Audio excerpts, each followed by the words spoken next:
Chekhov 27, and 2 weeks ago, I acquired an Xbox Series X, but it did not come easy. Phil Spencer was incredibly reluctant to give one to me. It was only through the relentless barrage of dead pigeons and the gentle massaging of his foreskin that he was convinced to gift one to me. This is, of course, the only way to get an Xbox right now. You don't even want to know what I had to do for the PS5. But let's just say that I will never feel clean again. But at least I have Game Pass now. So, let's talk about Game Pass, Xbox's video game subscription service that is almost identical to Netflix. The only difference being the lack of cloud streaming to all devices except for Android phones and tablets. But that will be expanded in the future. And as of right now, streaming to your Android device works fairly well. In fact, it works just as well as Stadia. But in the video game industry, it is not enough to simply be comparable to Google Stadia. What can Game Pass possibly have to offer that Stadia does not? Wait, is that a search engine? Oh my god! It's so beautiful! It's so beautiful! I've never seen anything like it in my life. Ah! This new search engine technology laughs in the face of Google Stadia, who simply has no way of creating a search engine of any kind, because Google is run by a group of the gayest gorillas. But incredibly, Microsoft was able to pull it off thanks to their experience with Bing, the search engine for those who follow the one true God. Guess I won't be needing this anymore.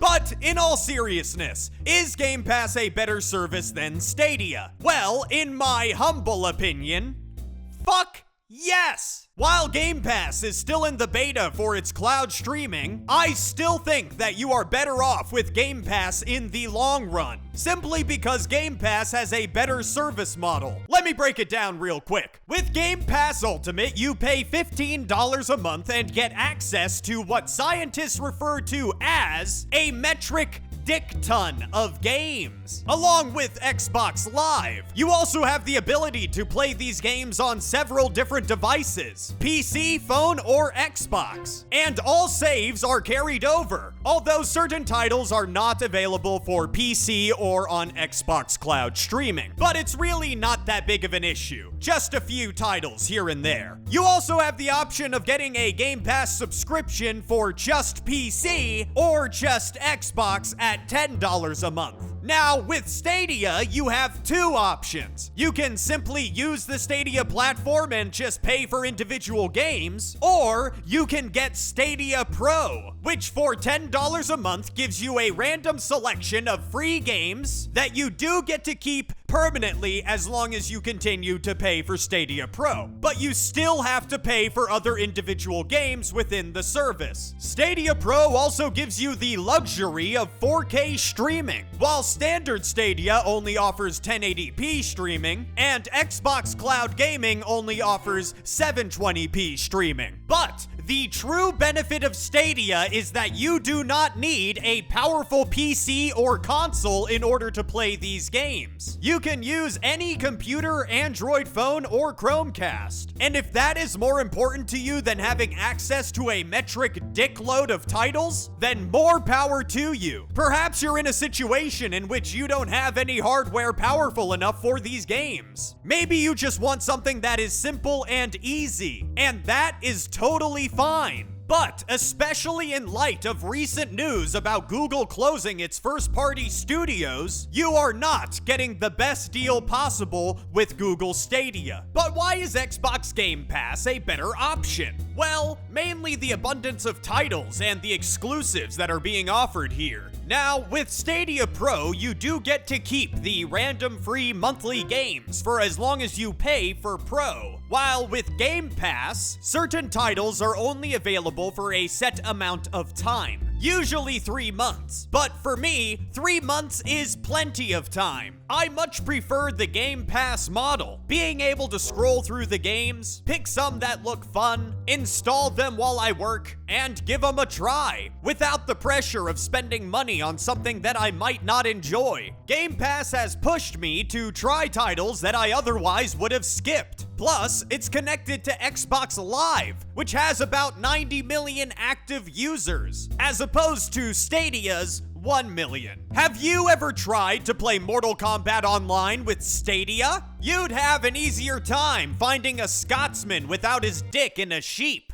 The next thing I want to talk about is the concept of downloading a game. Google Stadia is a nice option because it truly doesn't require any hard drive space. And until Xbox Cloud Gaming is out of its beta, Game Pass users will have to deal with the hard drive space they have. But I personally haven't had any issues with hard drive space and Game Pass. Perhaps that's because I've always been very conservative with hard drive space, only having games that I am actively playing installed and then deleting them when I am done. I personally just don't mind having to install games to my hard drive. At least there isn't any artifacting like there is with Stadia. But one day, Xbox Cloud Gaming will be out of its beta. Then you can have all the artifacting you want. The last thing I want to talk about here is exclusivity. In my first Stadia video, I talked about how they would really benefit from having a strong exclusive title that would require cloud gaming to run.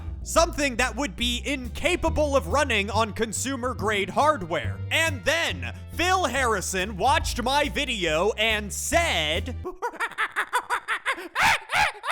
Then Google shut down their first-party studios, ensuring that Stadia would not have any first-party exclusive titles, and were opting to go the route of third-party developers. And before you say it, I am well aware that Guilt is a Stadia exclusive. But do you want to know something? That game is not good enough to sell a platform. I honestly don't know why Google is going this route, and I frankly do not care, as I have canceled my Stadia subscription. But I do want to note that this did result in 150 developers losing their jobs, and that really fucking sucks. But getting back to exclusivity, Google Stadia has nothing. So what does Xbox have?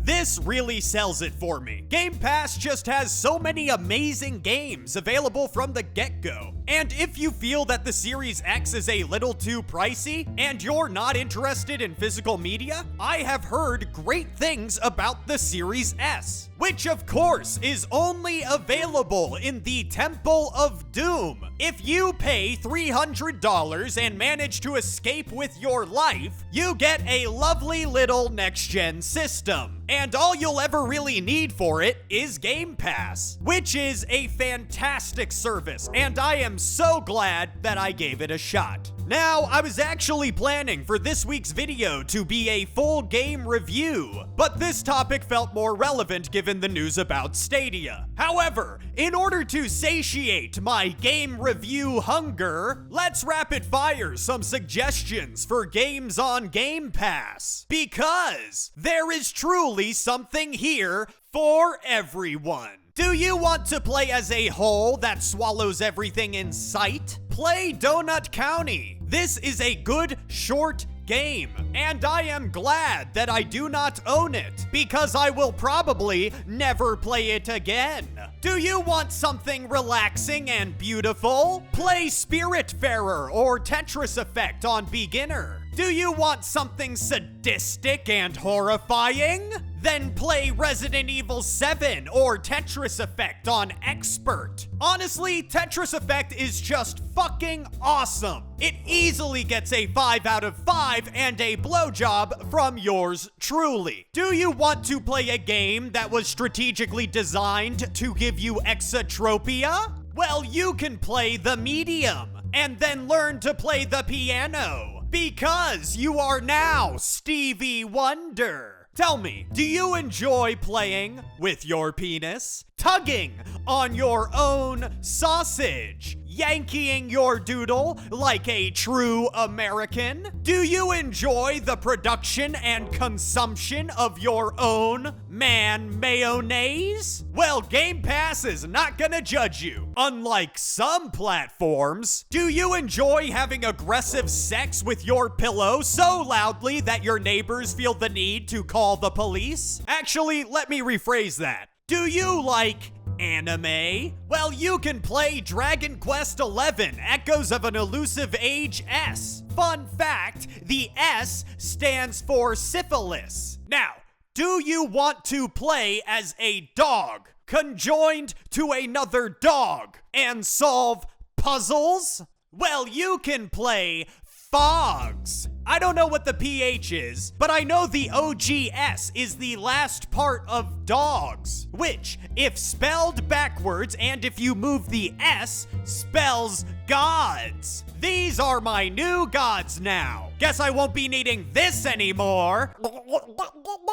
You want some classic shit? Banjo-Kazooie, Banjo-Tooie, Banjo-Kazooie nuts and bolts. This is the good version of Forza. Forza Horizon 4. This is the good version of Spiritfarer. Forza Motorsport 7. Kinda sucks, I'm not gonna lie to you, as lying is against my new religion. Now, having all of these games is all well and good, but at the end of the day, we know that Game Pass is a better service because you can use it to play Viva Pinata, a game in which you make a garden so that you can lure sentient pinatas into tiny homes so that they can have hardcore sex with each other while you watch from the window, masturbating as hard as you can. Boy, do I love Game Pass.